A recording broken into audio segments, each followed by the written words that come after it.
Good morning, everybody. My name is Mark Dorsett. I am the student pastor at the Christabelle Spiritualist Church. And just for a change of pace, I decided this morning that we would come here to the church itself and actually give you a virtual sermon from the chapel. Because we have not been here since March 8th. That was the last in-person service that we actually did here. And I wanted to remind all of you that we do have a beautiful set of grounds. We do have a church building to come back to. So please remember us here. Now I'm going to go right ahead into my sermon. And I've actually decided to name this sermon A Recipe for a Happy Cake. Now, the reason for that, because I see a lot of people around here now that aren't necessarily looking all that happy. There's a lot of stuff going on in the world right now. I mean, I'm sure you have noticed. So I'm just going to put the question out there right away. How many of you are happy right now? You know, I mean, in the grand scheme of life, I mean, just in general, I'd like to hope you're happily watching this sermon right now from your tablet, from your computer, from your phone. Wherever you happen to be, I hope that you are comfortably sheltered in place, getting to watch this sermon, and that you're sitting there excitedly waiting for me to drop some amazingly insightful spiritual wisdom on you. Sorry, I couldn't even say that without laughing myself. But seriously though, how many of you are really, truly happy? How many feel like they are at least content in life? You know, can I get a show of hands out there? How many of you are happy? Hey, not too bad. You know, there's a lot of faces that I see, but you know what? I wish I saw some more hands. So hopefully, after this sermon, you know, after we kind of talk through this recipe to make your own happiness cake, that I'll have some more people who are happy and who are content and feel like they are empowered to move forward in their lives. Psychologist Dacher Keltner created a list of what he felt was necessary for each of us in order to truly be happy. A list of traits, a list of things to recognize about yourself and your situation in order to help you to be happier. And I kind of thought that was interesting because it reminded me a little bit of a cake recipe, but it also reminded me a lot of what we talk about with our 9 principles of spiritualism. And so I thought that today I would adapt Keltner's list to turn it into our spiritual cake recipe to help us all be better, stronger, happier people. I find that using these principles in my day-to-day life really does make my life go more smoothly. So I know that it's very easy to feel spiritual. Well, you're at a retreat somewhere and you're sitting at a mountaintop, and it's very easy to feel spiritual when you're there. Or when you're here at church on a Sunday and you have your student pastor Mark standing up in front of you and providing you as much wisdom as he can. I know that it's very easy to feel spiritual in those moments, but that is great. That's very important. But even more important than that is finding those moments of spirituality, finding those ways to live a happy spiritual life when you're in town and when you're waiting in line at the grocery store, or when you have your mask on and you're waiting for the guy in front of you to decide what he's going to get at the deli counter. You know, it's harder to feel spiritual then, so that's where I'm building a recipe for us to each have a much more happy, much more spiritual life using the 9 principles of spiritualism. So, you know, the nice thing about the 9 principles is that, like any recipe, you can start with a spectacular framework that you know will work for you, and then you can expound upon it. You can expand into whatever other thing you would like. And that's the beautiful thing about spiritualism, is it really is a very flexible science, philosophy, and religion.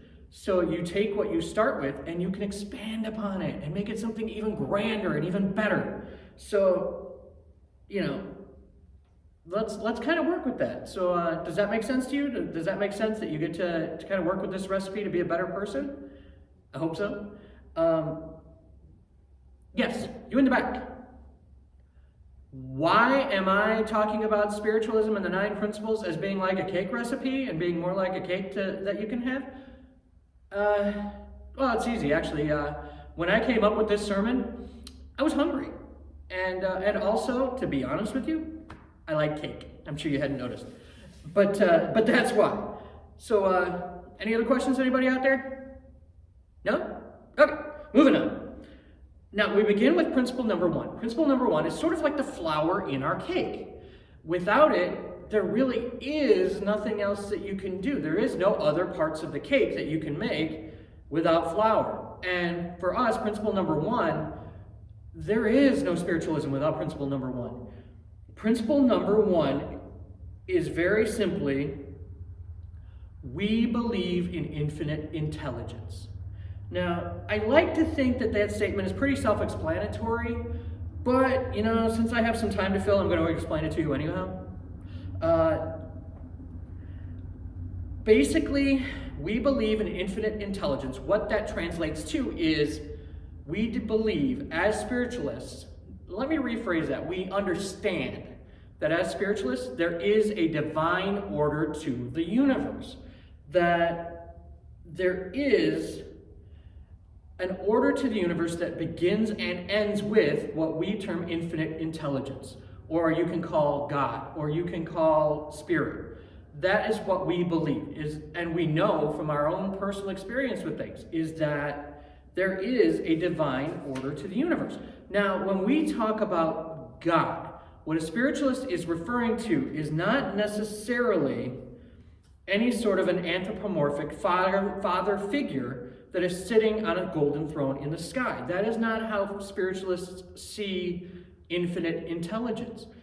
We see infinite intelligence as being an omnipresent energy that has set all things in motion in this universe and the next.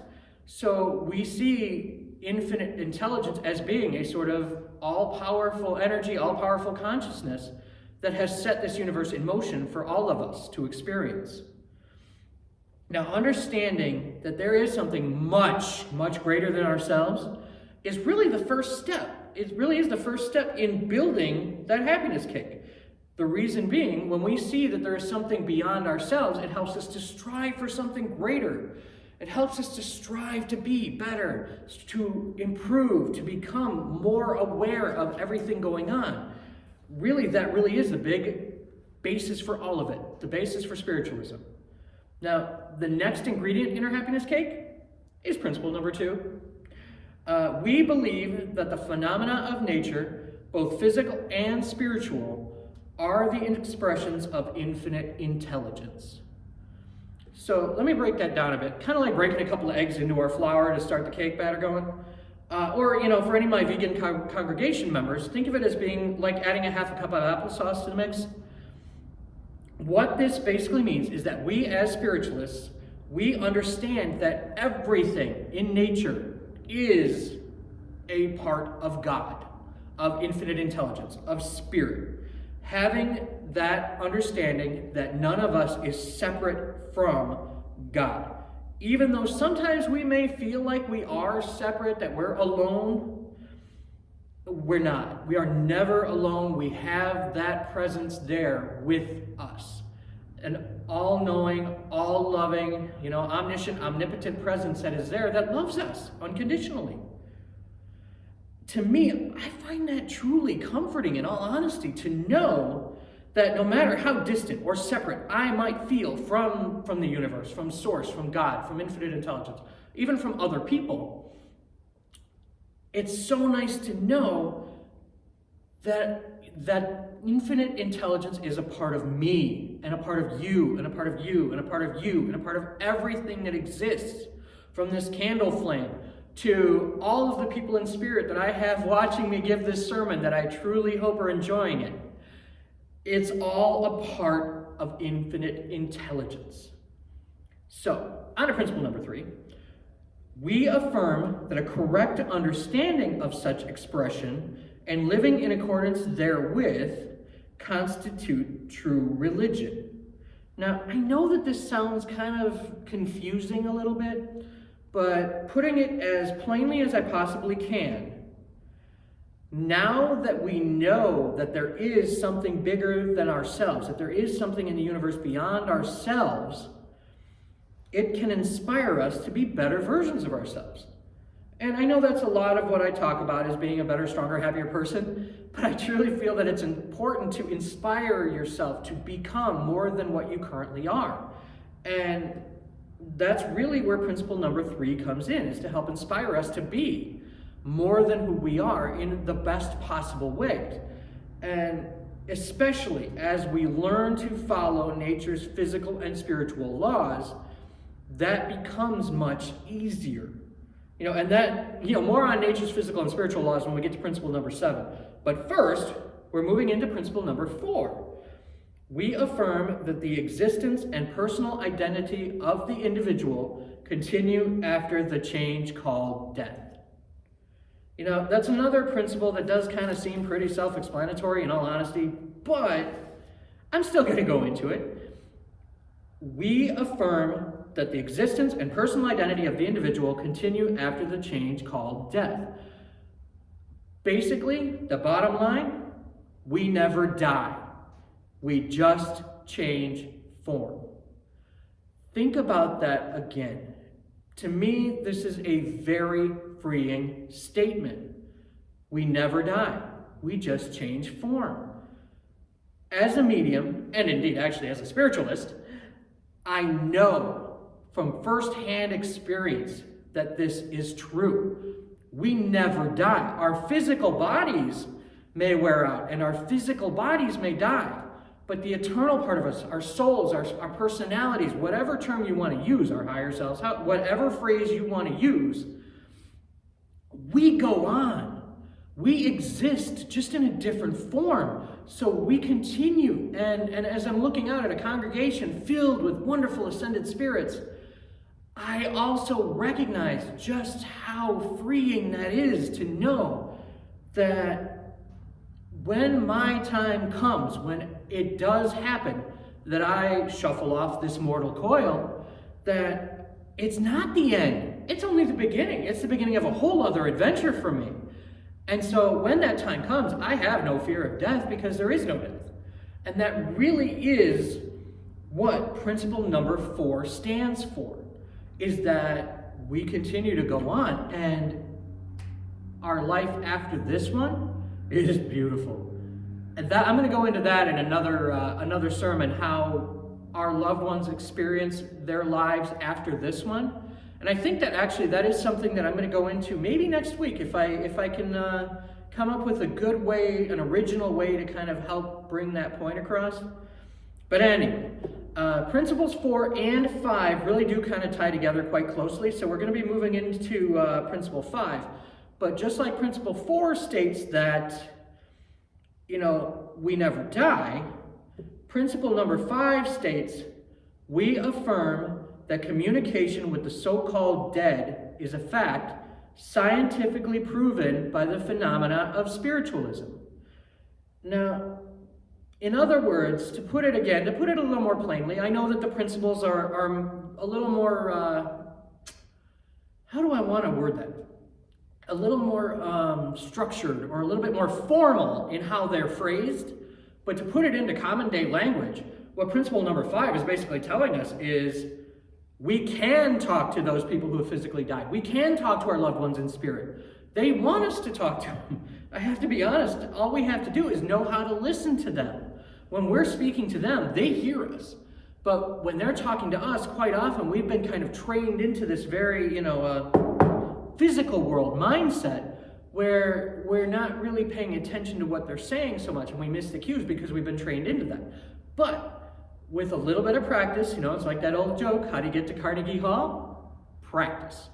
With a little bit of practice and a little bit of paying attention, anyone can tune in to listen to what their loved ones have to say and to know that their loved ones are with them, cheering them on.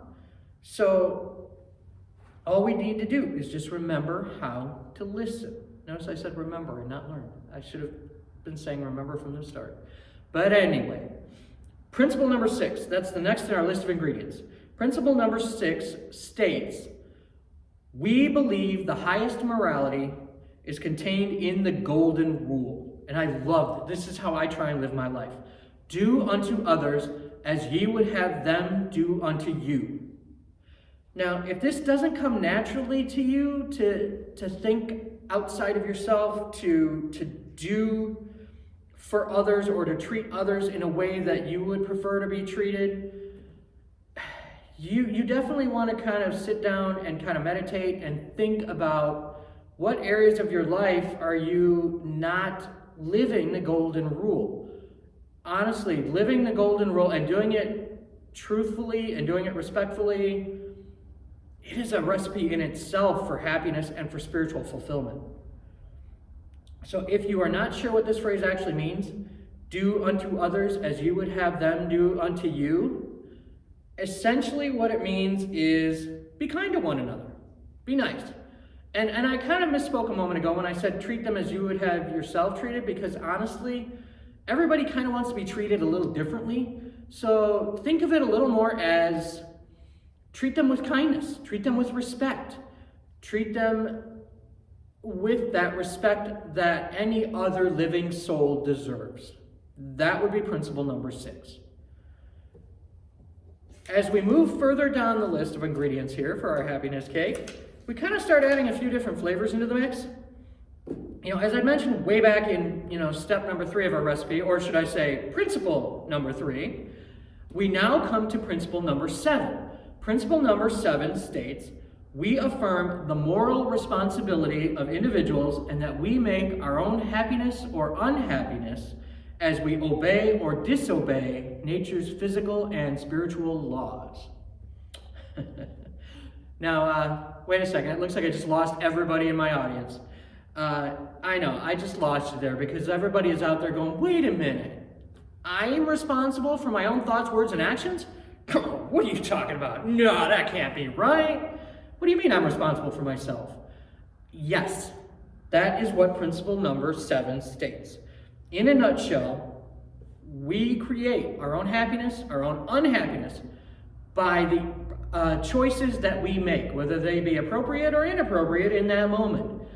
And so it is up to us to decide how to best react to situations, how to best interact.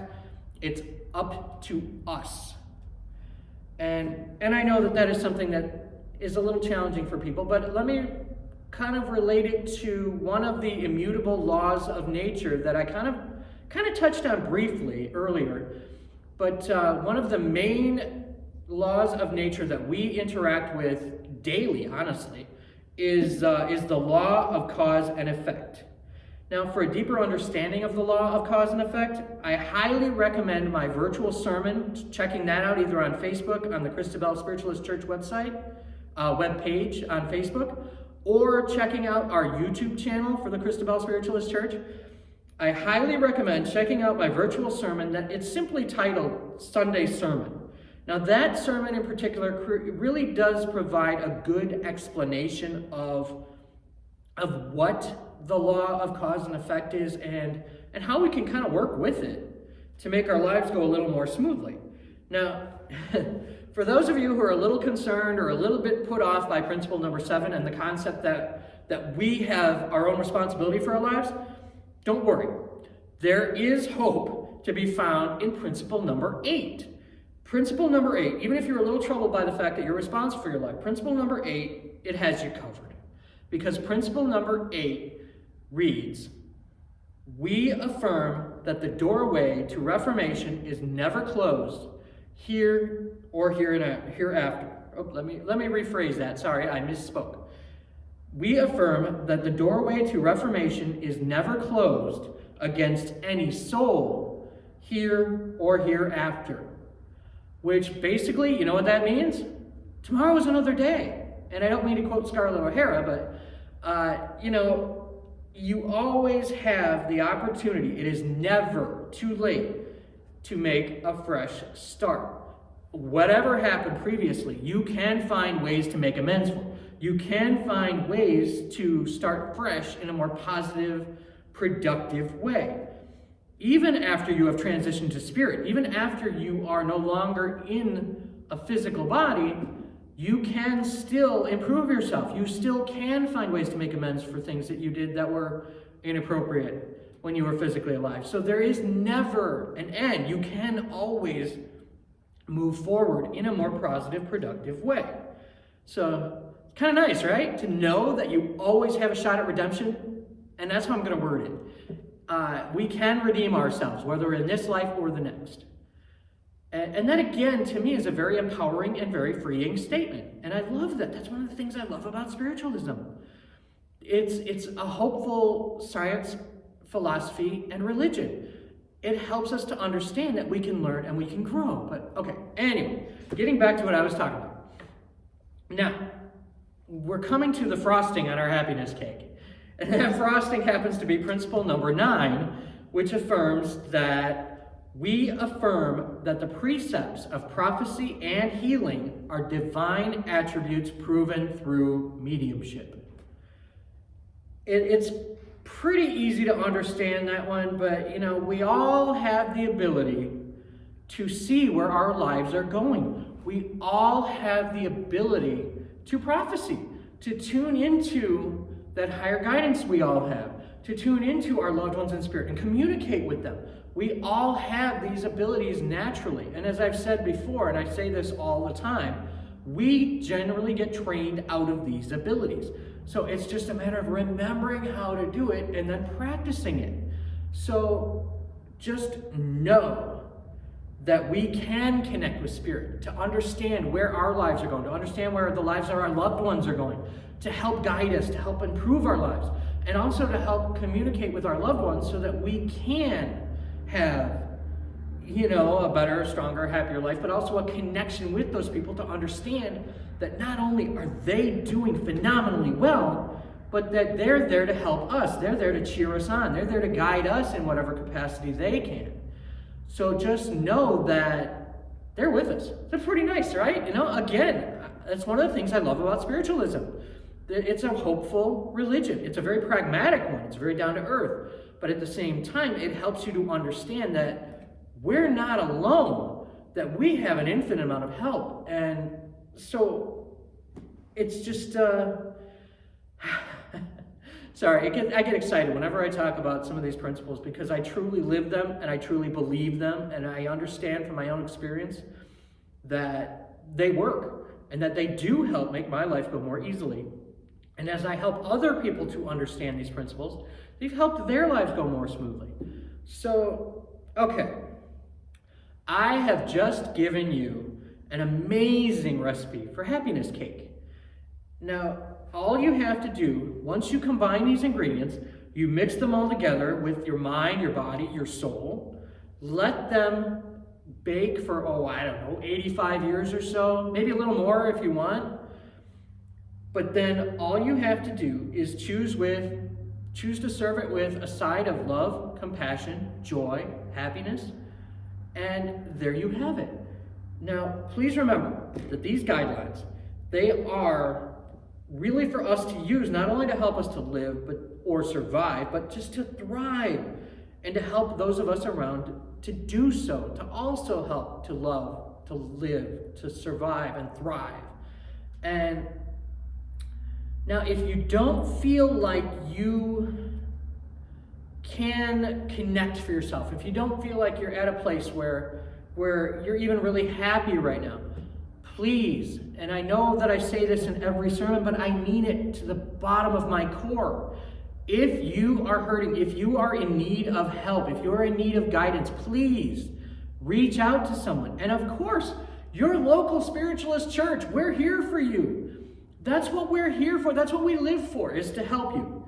So please, whether it's you need to hear from a loved one in spirit, whether it's you just need someone to listen, whether you need a little guidance, reach out to us, because at the Christabelle Spiritualist Church, we're here for you. So please remember that we're here, and especially during this time of challenge, even before we get to come back to having in-person sermons, which I cannot wait for, come grow with us.